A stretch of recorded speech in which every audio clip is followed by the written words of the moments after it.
3절에서 10절까지의 말씀입니다. 제가 봉독할게요. 누구든지 다른 교훈을 하며 바른 말 곧 우리 주 예수 그리스도의 말씀과 경건에 관한 교훈을 따르지 아니하면 그는 교만하여 아무것도 알지 못하고 변론과 언쟁을 좋아하는 자니 이로써 투기와 분쟁과 비방과 악한 생각이 나며 마음이 부패해지고 진리를 잃어버려 경건을 이익의 방도로 생각하는 자들의 다툼이 일어나느니라. 그러나 자족하는 마음이 있으면 경건은 큰 이익이 되느니라.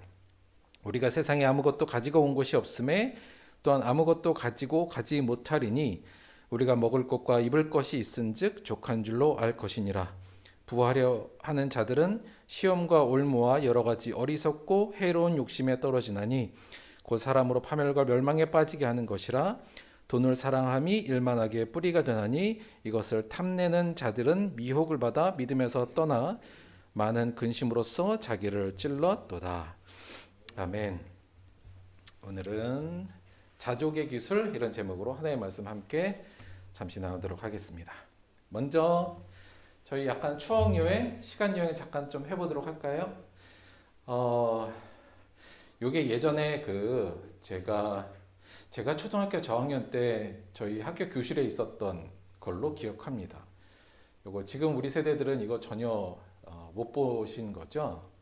근데 저 때만 하더라. 제가 초등학교 3학년 때 잠실에서 초등학교를 다닐 때 아직도 기억이 좀 생생한데 그때 겨울에 되면 난로를 떼잖아요. 그러니까 교실 안에 난로를 뗐는데 그때 여기 쭉 보면 이걸 조개탄 또 갈탄 이렇게 불렀던 것 같아요. 그걸로 뗐었습니다. 그래서 제가 그때도 좀 체격이 큰 편이라 제가 이 갈탄 담당을 해서 학교 갈탄 창고에 가서 이제 아침에 갈탄 받아오고 그 일을 했던 걸로 기억이 돼요.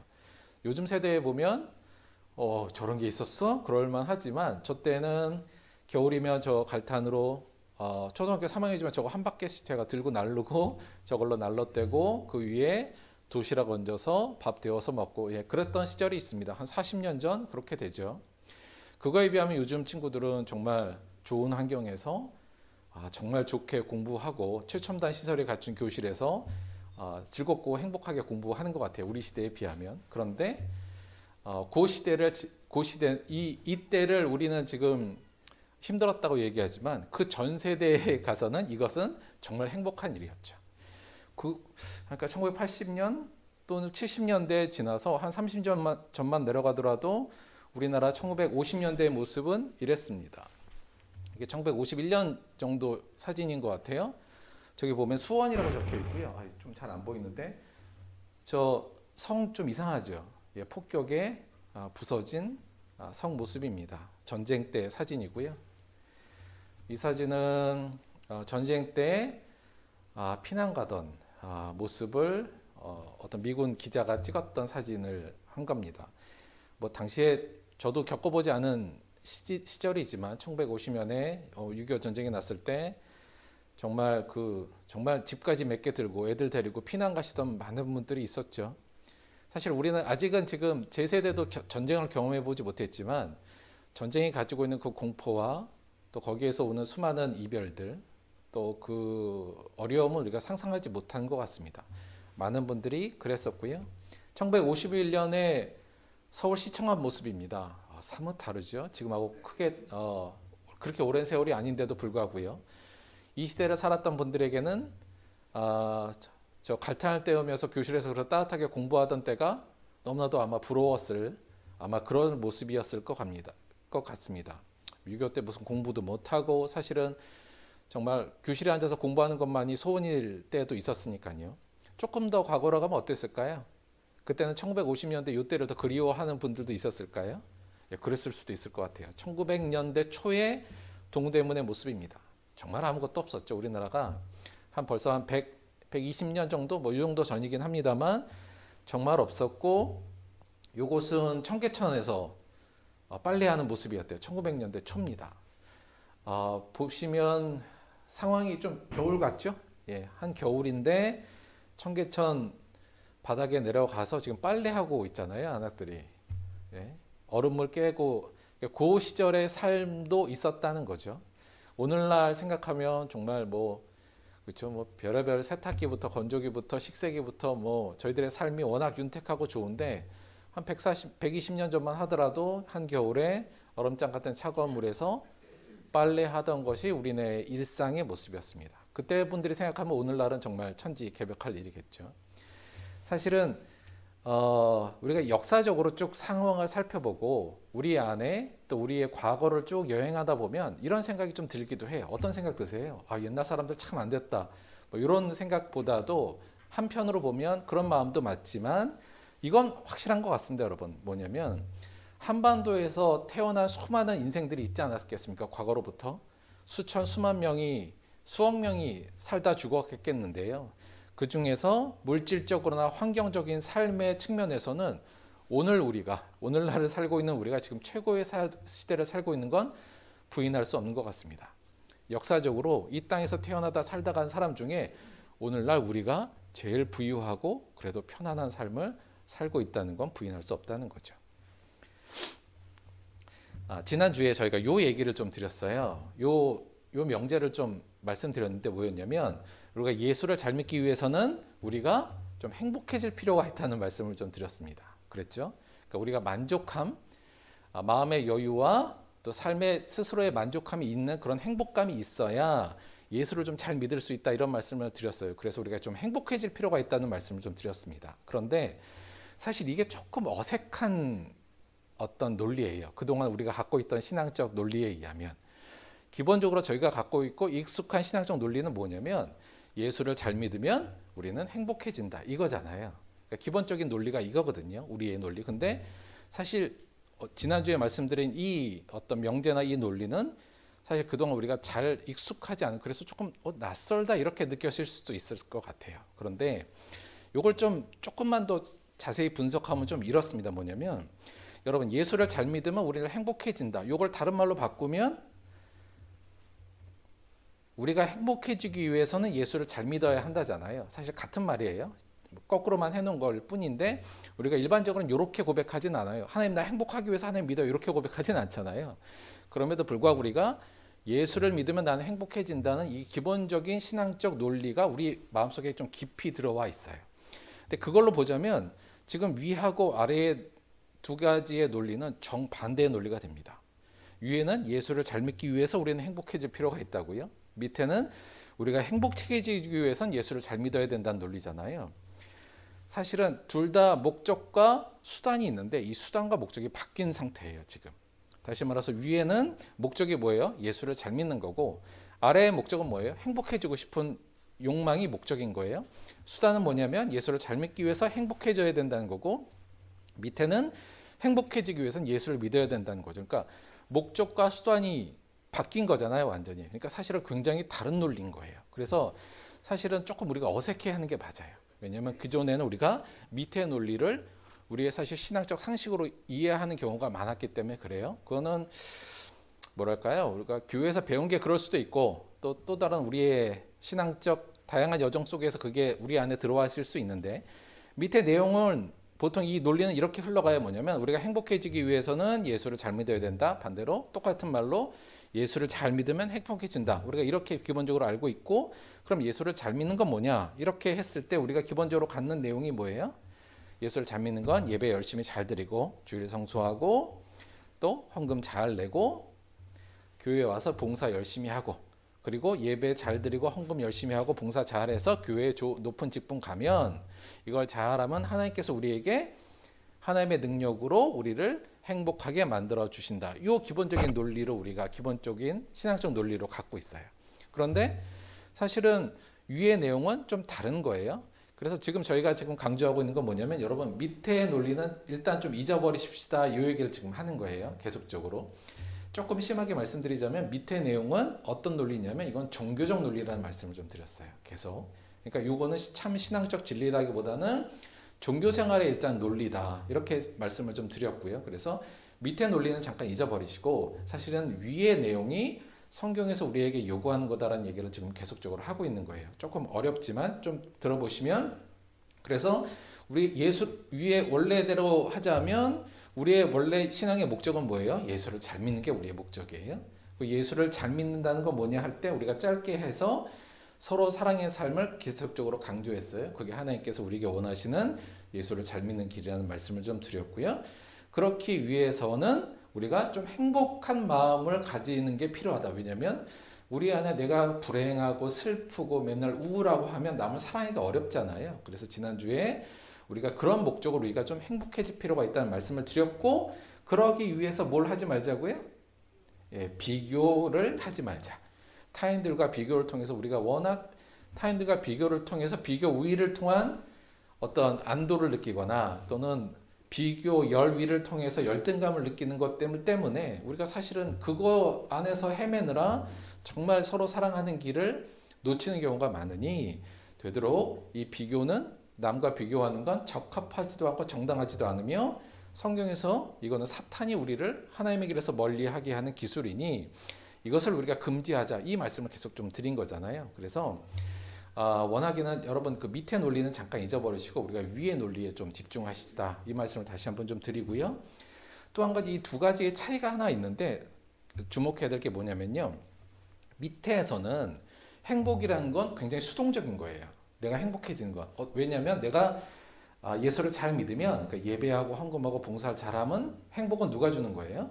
하나님이 주시는 거잖아요. 그러니까 행복은 내가 어떤, 여기선 굉장히 수동적인데 위에서는 내가 행복한 마음을 갖는 건 굉장히 능동적인 형태예요. 왜냐하면 이건 내가 해야 되는 거니까. 그렇죠. 그래서 우리가 그동안 이 개념이 좀 이상해질 것 같아요. 나는 우리 행복해집시다, 교회에서 이 얘기가 하는 게 굉장히 좀 어색해요. 왜냐하면 행복은 하나님이 주는 건데, 우리가 그건 하나님이 기도합시다, 하나님이 줄 겁니다인데, 저는 지금 어떤 식으로 얘기한 건 우리 행복해질 필요가 있다.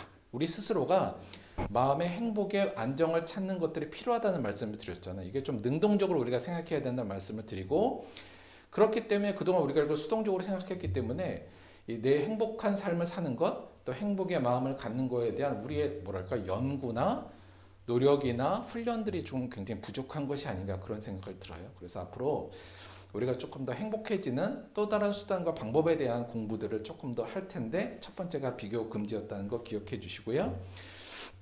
그런데 이렇게 생각하실 수가 있어요. 아니, 밑에 얘기로 여태 들었는데 갑자기 밑에는 아니고 위에 쪽으로 얘기를 하는 게 조금 낯설어요. 목사님 좀 너무 특이하게 하려는 거 아니에요? 그랬을 수 있는데요. 사실은 이건 제 얘기가 아니에요. 제 얘기라면야 뭐 또 얼마나 그렇겠습니까만, 사실은 성경이 얘기한 얘기고 특별히 사도 바울이 강조했던 얘기 중에 하나입니다. 자, 오늘 본문을 통해서 그 내용을 조금 더 자세히 살펴보도록 할게요. 자, 오늘 본문 말씀은 디모데전서 6장 3절에서 9절까지 말씀.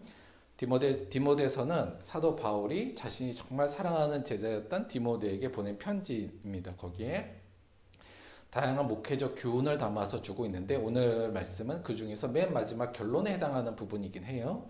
근데 잠시 그냥 한번 쭉 읽었으니까 그 중에서 우리가 어떤 걸 좀 주목하고 싶냐면 6절 한번 주목해 볼게요. 6절. 그러나 자족하는 마음이 있으면 경건은 큰 이익이 되느니라. 말이 조금 어렵죠. 이게 약간 조금 어렵게 번역돼서 그런데, 자족하는 마음이 경건하고 함께 있을 때 그때 큰 이익이 있다, 이 얘기예요. 요거를 그래서 다른 식으로 약간 번역하면, 자족하는 마음이 뭐예요?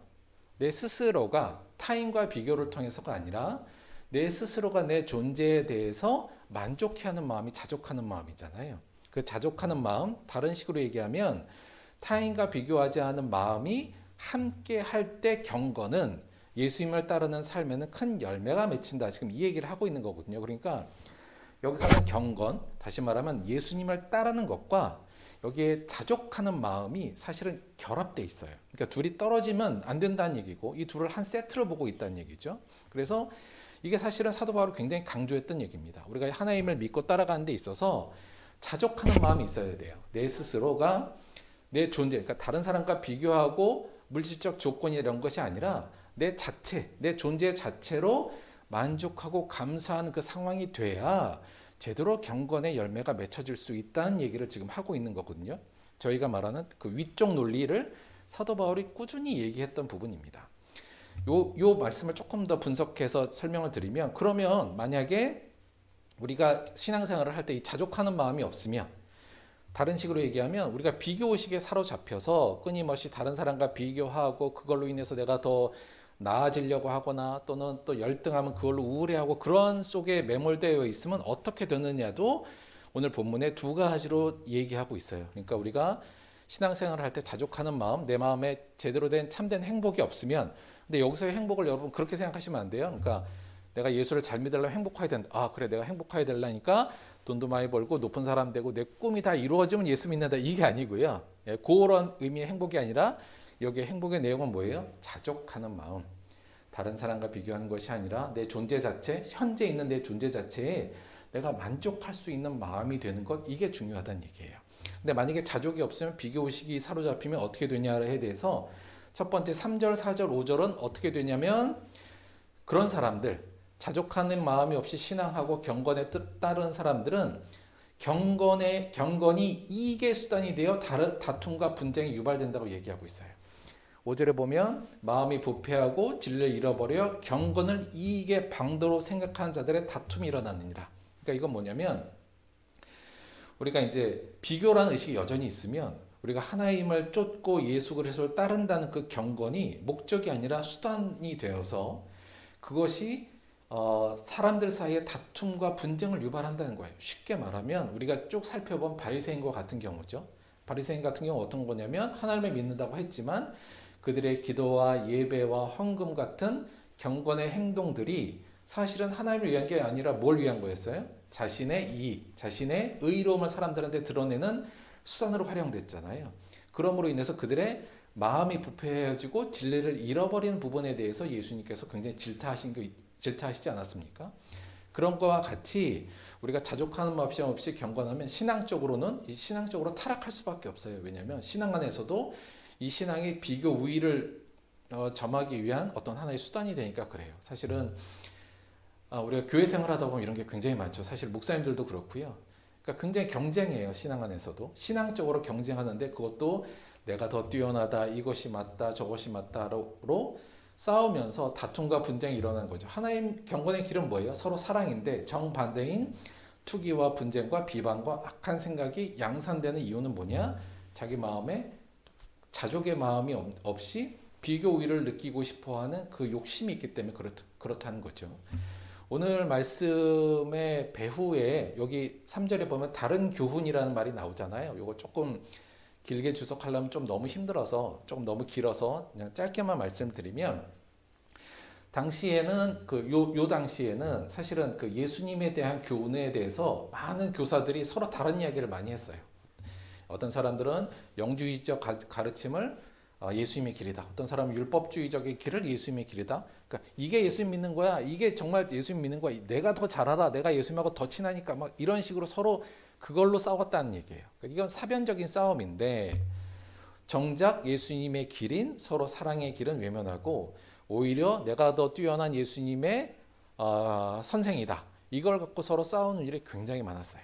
그러니까 이 배경에서는 지금 사도 바울은 그것을 경고하고 있는 건데 결국 그 원인이 뭐냐? 속에 자족하는 마음, 내 자체가 아니라 뭔가 내가 다른 사람보다 뛰어나야겠다는 그 비교의식에서부터 비롯된다고도 할 수 있는 거죠. 그래서 자족이 없으면 비교의식에 우리가 사로잡히면 오히려 경건이 이익의 수단이 되어버려서 다툼과 분쟁을 유발하고 그것은 곧 마음이 부패한 것이며 진리를 잃어버린다고까지 경고하고 있습니다. 그래서 우리가 예수님의 길을 가져나가는 데 있어서 정말 중요한 건 뭐냐? 자족하는 마음. 그 안에서 있는 행복이 중요하다는 말씀을 드리고요. 두 번째, 자족이 없으면 여전히 비교의식에 의해서 신앙생활을 하게 되면 어떤 식으로 빠지냐에 대해서는 또 9절, 10절에서 얘기하고 있어요. 어떻게 되냐면 타인보다 더 부하기 위해 돈을 탐냄으로 믿음의 길에서 떠나는 일이 생긴다는 거예요. 우리가 여러분 남들보다 더 뛰어나려고 하면 가장 편한 게 뭐냐면 남들보다 더 부하면 되잖아요. 그러니까 이게 내가 아무리 신앙생활을 하더라도 이 비교의식에 절어 있으면 그것에 그 굴레에서 사단의 기술에서 벗어나지 못하면 결국은 어떻게 돼요? 신앙의 길로 가지 않고 돈의 길로 가요. 그리고 그쪽에서 내가 부함을 얻어 다른 사람보다 더 뛰어나고 더 성공한 것으로 보이기 위해서 결국 넘어가는 거죠. 실제로 당시의 초대교회 안에서도 실제로 예수님의 길을 들어섰다가 돈의 유혹에 넘어가서 예수님의 경건의 길을 버리는 사태도 사실 굉장히 많았습니다. 요새도 저는 마찬가지라고 생각하고요. 그러니까 자족하는 마음이 없으면 두 가지 중에 하나예요. 신앙적으로 타락하거나 아니면 아예 신앙을 떠나버려서 세상적 유혹으로 더 깊숙이 들어가거나, 사실 두 가지의 내용이 가능하다, 실제로 벌어졌었고 이것은 오늘날 우리에게도 똑같이 적용되는 말씀이 아닌가. 지금 우리의 현상을 봐도 저도 사실은 과거에 또 가르치고 했던 많은 사람들 중에 예수님을 떠나서 그냥 여전히 돈을 바라보며 살아가는 사람들도 실제로 있고요. 제가 가르쳤던 사람 중에서도 또 열심히 신앙생활을 했지만 여전히 뭐랄까요, 참신앙의 길보다는 교회 안에서도 서로가 뭐랄까요, 경쟁하고 거기서 이기기 위해서 노력하는 그런 모습들도 실제로 많이 보는 것 같아서 가슴이 아픕니다. 뭐 저도 사실은 그 중에 하나일 수도 있고요. 따라서 우리가 그렇지 않기 위해서 정말 중요한 건 뭐냐, 이 자족하는 마음 굉장히 중요하다는 말씀을 드리고요. 그럼 이 자족하는 자족하는 마음을 우리가 어떻게 가질까가 또 굉장히 중요한 부분이잖아요. 그거에 대해서 사도 바울이 힌트를 좀 줬어요. 그게 7절하고 8절의 내용입니다. 7절하고 8절 보시면 우리가 세상에 아무것도 가지고 온 것이 없음에 또한 아무것도 가지고 가지 못하리니 우리가 먹을 것과 입을 것이 있은즉 족한 줄로 알 것이라. 사실은 디모데에게 마지막으로 가장 핵심적으로 하고 싶은 말이 지금 이거예요. 뭐냐면 야, 너나 나나 세상에 아무것도 가진 것 없지 않아. 아무것도 안 갖고 태어나지 않았니? 그리고 우리가 결국 돌아갈 때 아무것도 들고 가지 않지 않니? 따라서 오늘날 내가 먹을 것과 입을 것, 여기 입을 것은 사실은 거주할 것도 포함되어 있는 단어예요. 그러니까 내가 지금 먹을 것도 있고 잠잘 곳도 있고 입고 먹고 쉴 곳이 있으면 그걸로 감사할 줄 알아야 돼라고 마지막으로 디모데에게 강조하고 있는 부분입니다. 그것이 우리가 자족하는 마음을 갖게 되는 굉장히 핵심적인 생각이고 논리이거든요. 근데 이 내용을 저는 한마디로 이렇게 표현하고 싶어요. 뭐냐면 우리의 시야를 좀 확장하라.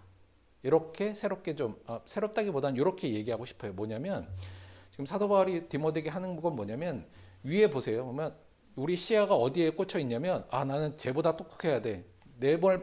제 말보다는 내 말이 맞아. 내가 더 똑똑해. 내가 더 신앙적으로 우월해. 지금 우리의 관심이 이거지 않습니까?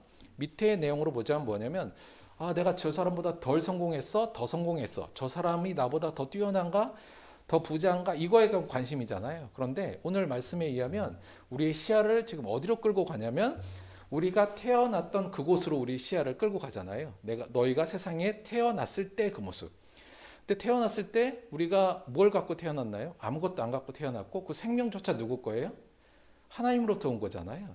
그 생명과 그 생명의 기반이 되는 우리 부모님들도 또 하나님부터 온 거고 쭉 가면 사실은 굉장히 태고로까지 우리의 시야를 넓히는 역할을 하게 됩니다. 아울러서 우리가 아무것도 가지지 못하고 하늘나라로 갈 거잖아요. 하늘나라로 갈 때 우리가 그동안 소중하게 여기던 다 내려놓고 가지 않습니까? 이거는 우리의 시야를 삶의 끝에 놨다가 다시 삶의 끝으로 가져가고요. 우리의 삶의 끝으로 우리 시야를 옮겨주고 삶의 끝뿐만 아니라 그 이후의 영원으로까지 우리의 시야를 넓혀가고 있어요. 그러니까 내 주위에 나보다 지금 잘 살고 있는 내 친구, 나보다 못생겼는데 그때 나보다 공부 못했는데 나보다 더 잘 되고 있는 애, 이번에 뭐 부동산 사는데 했다가 좋아하는 그런 시야를 그러한 비교하는 시야에서 우리의 시야를 우리의 삶의 존재의 시작과 끝으로 넘기고 있다는 것이 지금 요거의 핵심입니다.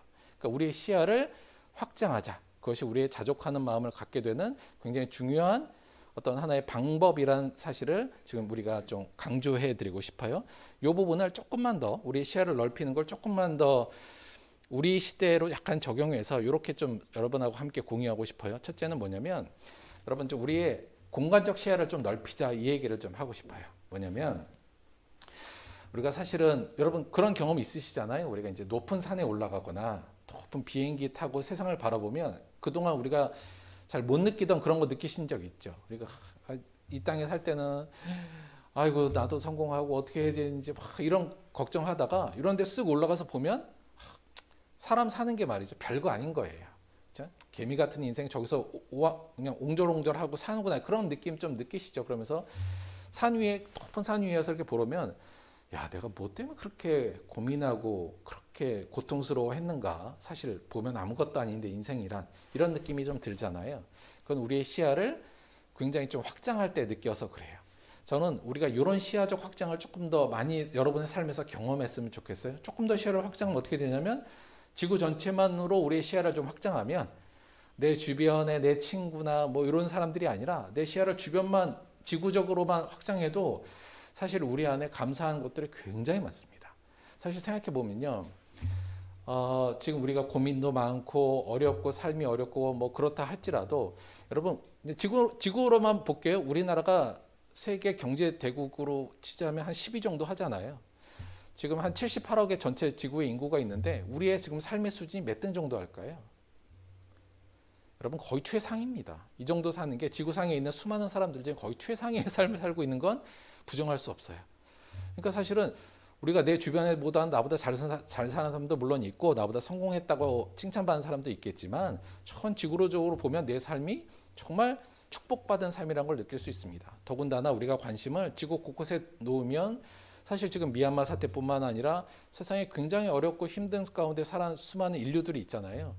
그들을 보면 우리가 불평한다는 게 어찌 보면 참 죄송한 일이고 죄 짓는 일이라는 생각도 들 때가 있어요. 조금 더 시야를 넓히고 사실 이 지구에서 우리가 웅당웅당하다 살다 가는 거 아닙니까?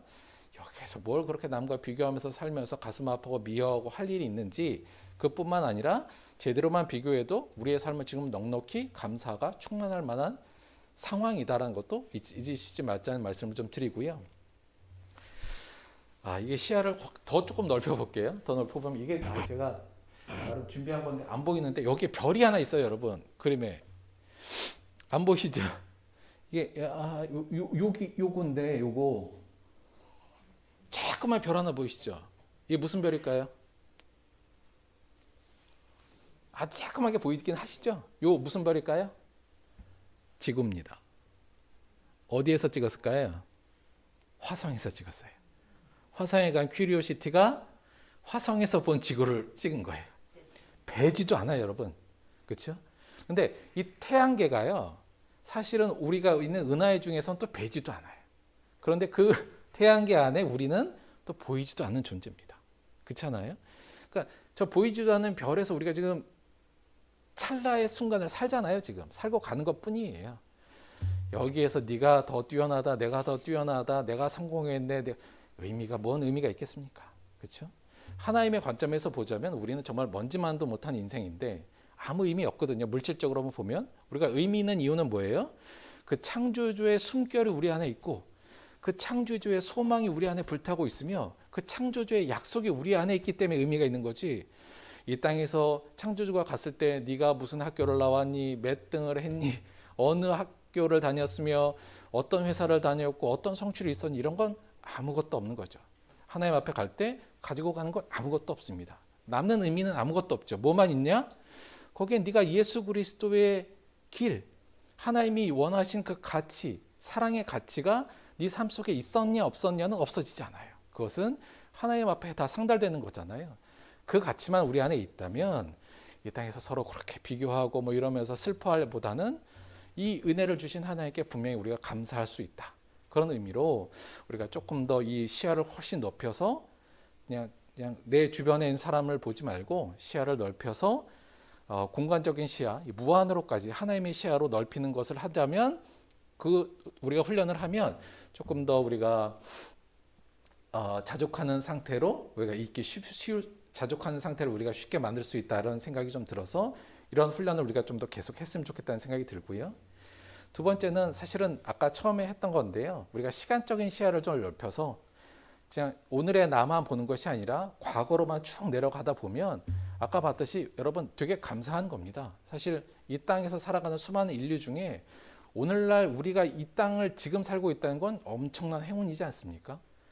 사실은 우리나라만 보더라도 우리나라 지정학적 위치 때문에 수많은 수탈과 전쟁의 역사를 살아왔고 사실 지금 우리가 전쟁 없는 시간을 지금 살고 있잖아요. 그런 세대가 몇 없을 겁니다. 대부분은 다 크고 작고 처참한 전쟁을 겪었고 사랑하는 사람과의 이별과 수많은 사람들의 죽음을 목도하는 슬픔과 또 배고픔과 어려움의 시대를 우리의 선조들은 겪으면서 왔거든요. 오직하면 우리의 정서가 한이에요. 그렇죠? 근데 우리는 지금 그거에 비하자면 굳이 그분들과 비교한다는 말은 좀 그렇습니다만 그분들과의 관계 속에서 우리가 생각하면 정말 행복한 거고 감사한 일이고 정말 우리는 그들의 수고와 노력 속에서 지금 굉장히 풍요로운 것을 느끼고 있는 거죠. 그러니까 오늘날 나와 오늘 내가 아니라 과거의 수많은 선조들과 또 과거의 시간으로 역사로 쭉 우리가 나가다 보면 마찬가지 시간적으로 하나님의 영원 안에 찰나의 순간을 사는 우리가 그 부분을 계속 생각하면 우리의 삶에 충분한 자족의 마음과 감사의 마음이 더 나올 수 있을 것 같아요. 그래서 이러한 공간적인 시야, 그 다음에 시간적인 시야를 좀 넓혀 나가는 것, 그것이 아까 바울이 말했듯이 우리가 태어났을 때로 또는 우리가 갈 영혼으로까지 우리의 시야를 넓혀 놓으면 충분히 우리 안에 자족하는 마음으로 나아갈 수 있을 것이다. 이 부분을 우리가 같이 연습했으면 좋겠습니다. 그러기 위해서 개인적인 소망이 좀 있어요.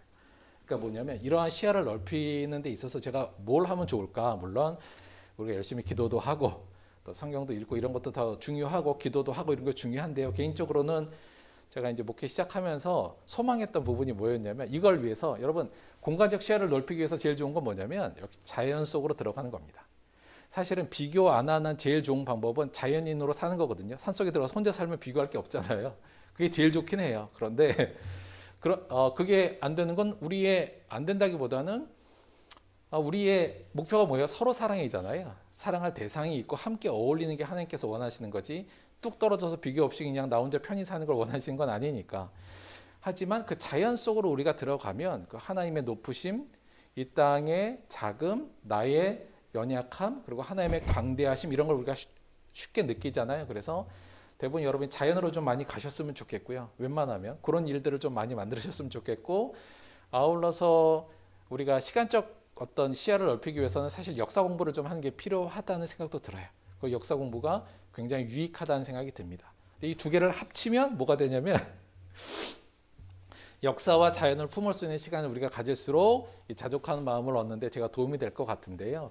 그래서 사실은 제가 목회 처음에 시작할 때 요거 우리 교회에서 좀 기획하려고 했던 거 있어요. 그러니까 좀 우리 성도들하고 같이 이게 역사를 느낄 수 있고 자연을 경험할 수 있는 여행 가는 거 요거 하려고 지금 준비도 하고 있고 나름 생각하고 있거든요. 저는 그냥 놀러 가자는 게 아니라 그런 의미로 정말 우리 시야를 좀 더 넓히고 하나님의 시야와 조금 더 닮아가는 모습을 위해서 이런 것들도 좀 구상은 하고 있다. 단지 코로나 때문에 지금 못 하고 있다 말씀을 드리고 이것도 같이 우리 어떤 뭐랄까요? 같이 계획도 세우고 앞으로 사실 모천교회 할 때 한번 주일날 교회 떠나서 다 같이 계곡 가갖고 예배드린 적 있거든요.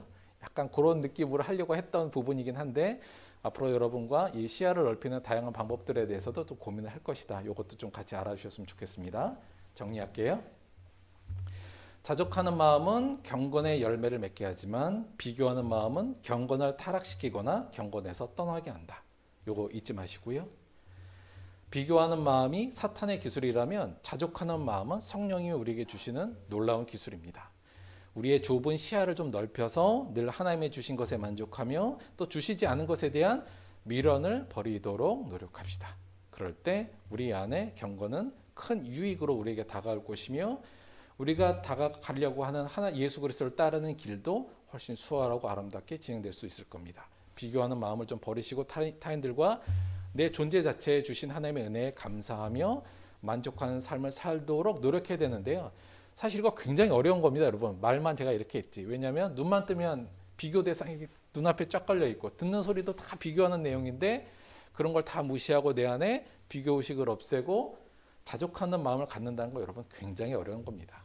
수없이 우리가 노력해야 되고 기도해야 되며 다양한 방법을 통해서 우리가 이걸 연마해야 될 부분이니까요.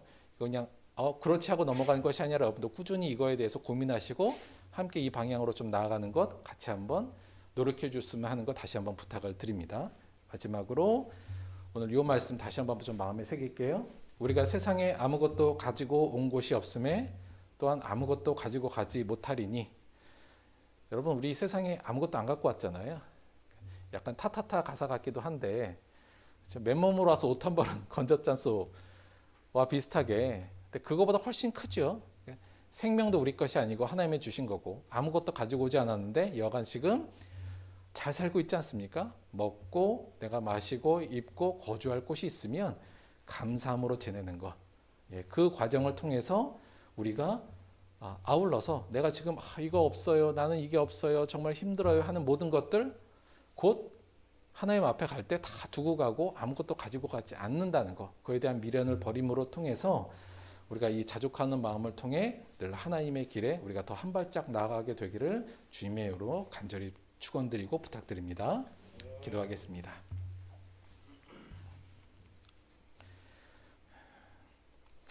하나님, 우리가 세상에 아무것도 가지고 온 것도 없는데, 아울러서 아무것도 들고 가지 못하는데, 그런 것들로 인해 비교하고 싸우고 실망하고 걱정하고 괴로워하고 우울해했던 나날들을 용서하여 주옵소서. 하나님, 우리 안에 우리의 존재의 위대함을 깨닫게 하여 주시고 이 생명의 귀함을 느끼게 하시고 더욱더 나아가 우리의 시야를 좁은 우리의 비교하는 시야에서 벗어나 하나님의 시야, 하나님의 공간, 하나님의 시간을 같이 공유하는 우리의 시야를 넓혀주셔서 우리 마음에 하나님에 대한 감사와 자족의 마음이 넘칠 수 있도록 인도하여 주옵시며 그를 통해 우리가 이웃을 사랑하는 길에 한 걸음 더 나아가는 우리 될 수 있도록 인도하여 주옵소서. 감사드리며 예수님의 이름으로 기도합니다. 아멘. 말씀을 생각하시면서 우리 잠깐 기도한 시간 갖도록 하겠습니다.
나를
사랑한 당신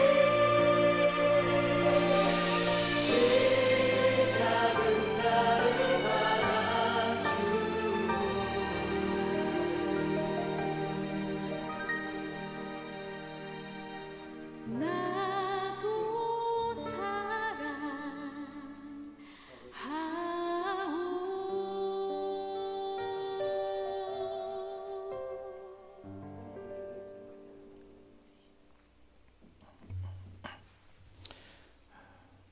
하나님, 그동안 저희가 너무 좁은 시야와 눈먼 시야로 다 놓고 갈 것들, 하나님 앞에 아무런 의미도 없는 세상적인 것과 물질적인 것에 목을 매어 괴로워하고 불안해하고 상처받고 낙심했던 날들이 있었습니다. 용서하여 주옵소서. 정말 우리 안에 주신 놀라운 하나님의 생명의 은혜, 구원의 은혜, 또 우리에게 주신 소명의 이 가치들을 제대로 보지 못하고 이것을 소유하고 갖고 있음에도 불구하고 또 낙심하고 좌절한 날들이 있었습니다. 주님 용서하여 주옵소서. 우리의 눈을 새로 열어주시고 무엇이 진정으로 우리가 갖고 있는지, 우리가 갖고 있는 이 가치가 얼마나 소중하며 영원한 건지 다시 기억하게 하여 주옵소서. 예수님의 시야, 하나님의 시야와 시야를 가지고 우리의 삶을 조망하며 우리에게 주신 모든 은혜에 감사하고 자족하는 마음으로 경건의 길, 예수의 길로 달려가는 우리 될 수 있도록 함께하여 주옵소서. 사단은 여전히 매일같이 우리를 또 비교의 구렁텅이로 몰아넣어 경건의 길에서 멀어지게 만들기 위해서 노력하고 있습니다. 경계하고 싸워 이기는 우리 될 수 있도록 역사하여 주옵소서. 감사드리며 예수님의 이름으로 기도했습니다. 아멘. 앞으로 좀 시리즈적으로 저희가 이제 비교하지 말자, 이거 좀 계속적으로 할 생각이에요. 제가 볼 때는 이게 우리가 그리스도인의 길에 가는데 가장 좀 적폐 중에 적폐다, 그렇게 생각하고 있기 때문에 하루아침엔 안 되니까요. 계속 좀 이어갈 생각으로 여러분도 같이 좀 동참해 주셨으면 좋겠다는 말씀을 좀 드립니다. 저희가 올해 생일 선물은 작년과 똑같이 레모나 그거 할게요. 여러분 건강도 중요하거든요. 그래서 기미 죽음께 개선 및 피로 회복에 좋은 레모나. 돈 주고 사기는 좀 그렇지만 있으면 좋은 거 요거 올해 생일 선물로 또 드리도록 할 테니까 혹시 자기 생일 말씀 안 하신 분 저한테 꼭 다시 말씀하세요. 그리고 당당하게 하시고요. 내일 우리 서주현 집사님 생일 축하드리고 선물 꼭 받아가시기 바랍니다. 그리고요 또 하나 광고 드릴 게 있는데 저희가 꼭 요거 좀 부탁드리고 싶은 게 있어요. 뭐냐면 저희가 지난주에도 그 광고를 좀 드렸잖아요. 그러니까 우리가 여간 우리 공동체 안에서는 여간 공부하는 친구들은 우리가 좀 더 지원하고 장학금으로 지원하고 혹시 좀 어려움이 있는 사람들 특히나 갑작스러운 어려움 뭐 실직이라는 어려움 등 있을 때 위로금 그런 것 좀 하려고 한다는 말씀을 좀 드렸잖아요. 근데 이제 그거를 저희가 하고 있는데 실제로 다 실행을 했고 근데 하나 꼭 기억하실 것은 이건 교회가 하는 게 아니라 그러니까 그건 교회가 하는 거네 이렇게 생각하지 마시고 저희가 따로 무슨 장학위원회를 만들거나 무슨 실업위원회를 만든 건 아니에요. 여러분이 다 우리가 함께한 헌금 안에서 주고 있거든요.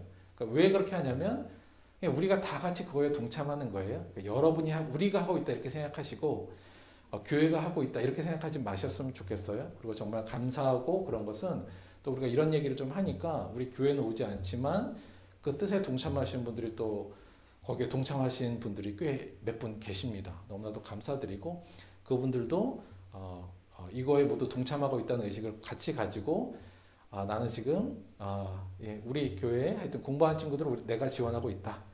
또 힘들고 어려움을 당하는 사람들에게 조금이라도 우리가 지원해주고 있다. 내가 그 의식을 꼭 같이 갖게 되기를 좀 부탁을 드려요. 교회에 맡긴 게 아니라 내가 하고 있다는 거 이거 꼭 잊지 마시기 바랍니다. 나가서 오늘 가실 때는 나무도 한번 좀 꼭 봐주세요. 그리고 관심 있게 봐주시고 애들한테 좀 잘 적응해라 이렇게 말도 좀 해주시고 같이 그것도 좀 생명이니까 얼마나 귀합니까? 같이 관심 좀 가져주시기 바랍니다. 헌금이 있어 기도하고 우리 축도로 예배 마치도록 하겠습니다.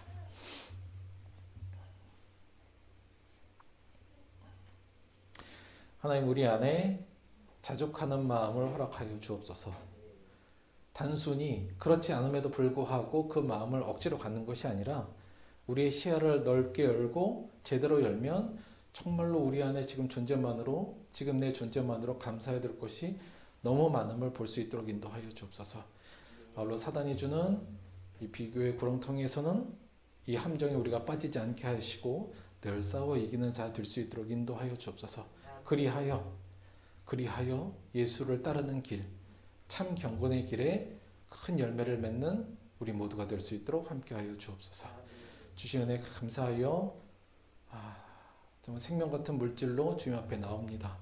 예물이 쓰이는 모든 곳에 참 존재의 깨달음이 모든 사람에게 있게 도와주옵시고, 수많은 비교와 분노와 시기와 정쟁과 다툼의 세상이 서로 사랑의 길로, 사랑으로, 용서로 바뀌는 역사가 있게 도와주옵시며, 드린 손길마다 축복하여 주셔서 자족의 마음으로 충만할 수 있도록 채워주옵소서. 감사드리며 예수님의 이름으로 기도드렸습니다. 아멘. 지금은 우리 주 예수 그리스도의 은혜와 아버지 하나님의 영원하신 사랑과 보혜사 성령의 내주 교통하심이, 우리가 세상에 아무것도 가져오고도 온 것이 없음에 또한 아무것도 가지고 가지 못하리니 우리가 먹을 것과 입을 것이 있은즉 족한 줄로 알 것이라. 이 말씀을 가슴에 품고 예수의 길로 달려가는 모든 사람들에게 지금부터 영원토록 함께하기를 간절히 축원드리옵나이다. 아멘.